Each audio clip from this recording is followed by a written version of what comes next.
Mucha tinta ha corrido en relación a lo que este tribunal haría o dejaría de hacer en torno al asunto que hoy se discutirá. Agradezco el interés de los medios y analistas en mis anteproyectos. Estoy a favor de un tribunal abierto al escrutinio público, pero también del cumplimiento estricto de lo que marca la Constitución. En este sentido, garantizar el ejercicio de los derechos fundamentales de todas y todos los mexicanos es una obligación que tiene la Judicatura, y para ello es necesario considerar el contexto y todos los elementos que rodean a un proyecto. Sin embargo, previo a una deliberación, siempre existen esbozos que nos conducen a tomar la última decisión que se define aquí, en la sesión pública. Son esos esbozos los que le garantizan a la ciudadanía que una sentencia fue pensada varias veces en un afán de darle la mejor resolución posible, es decir, la más justa.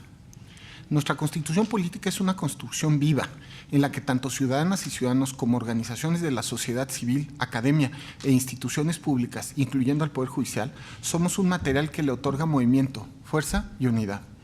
Las juezas y los jueces tenemos dos caminos en cada una de nuestras sentencias: la interpretación formal y literal de la Constitución y la reinterpretación que se ajuste a las necesidades y situaciones actuales que no fueron contempladas por el constituyente. Este es un caso inédito que requirió muchas consideraciones, pues será un precedente para nuestro sistema electoral. Antes de deliberarlo habría que responder a dos preguntas. La primera, ¿debemos interpretar la Constitución de manera literal a fin de materializar el valor protegido por la propia Carta Magna y salvaguardar los derechos de la ciudadanía? Y la segunda, ¿podemos afirmar que los escaños obtenidos por un partido político por mayoría relativa no reflejan representatividad ciudadana y por ende debe perder su registro al no haber obtenido el 3% de la votación nacional? Es imposible para quienes ejercemos un puesto de decisión responder a la primera pregunta sin considerar las razones de la última.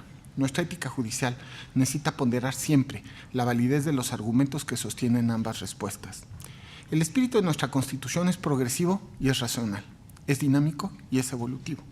Y es precisamente por ello que leer cada uno de los artículos no es igual a resolver una ecuación matemática. Es la propia Carta Fundacional la que somete un análisis normativo de su texto con perspectiva amplia, en la que la protección de los derechos humanos y la racionalidad en su sentido constituya la guía y fin de su análisis. Es en esta forma que la integración de esta sala superior, y puedo atreverme a decir que todas las integraciones anteriores, realizamos cada una de nuestras sentencias. Las decisiones emitidas en este tribunal electoral deben sostenerse de manera jurídica, nunca como una fórmula política. La legitimidad del poder público se encuentra en su origen democrático. Este Tribunal Electoral del Poder Judicial de la Federación es un tribunal que garantiza la certeza jurídica en cada una de sus decisiones. Es también un tribunal unido y un tribunal colegiado, en el que nuestras decisiones no deben jamás ser aisladas ni entretejidas. Quienes conformamos el pleno de esta sala superior generamos discusiones sobre cada uno de los proyectos que resolvemos. De esas discusiones se generan reflexiones individuales que se reflejan en un trabajo conjunto de nuestras ponencias y de nosotros como magistradas y magistrados. Esa es la esencia de un órgano colegiado.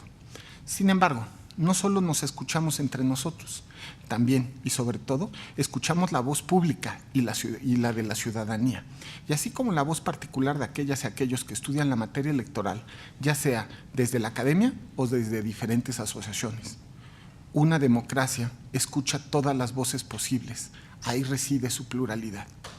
Cito una frase pronunciada por Venustiano Carranza en el discurso de apertura del Congreso Constituyente en su sesión del 1 de diciembre de 1916. La paz y seguridad de una nación depende de la clara inteligencia de su ciudadanía. Tomando en cuenta esas voces, expreso, magistrado presidente, magistrados, el sentido del proyecto que presento a ustedes.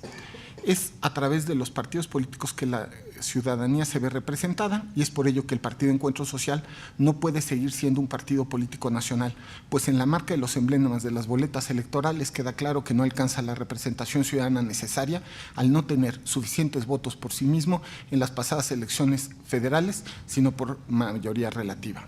La solución de este caso se traduce en la aplicación literal y directa de la regla constitucional en el artículo 41. Si un partido no obtiene por lo menos el 3% de la votación válida emitida en las elecciones federales, se pierde el registro. Esto le sucedió a Encuentro Social. Es entonces la verdad numérica y por ende la verdad legal.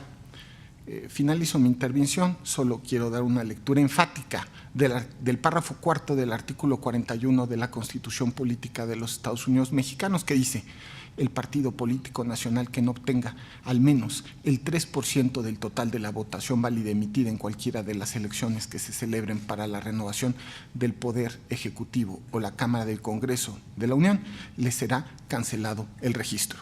Y eso, a mi juicio, tiene que pasar con Encuentro Social. Muchas gracias.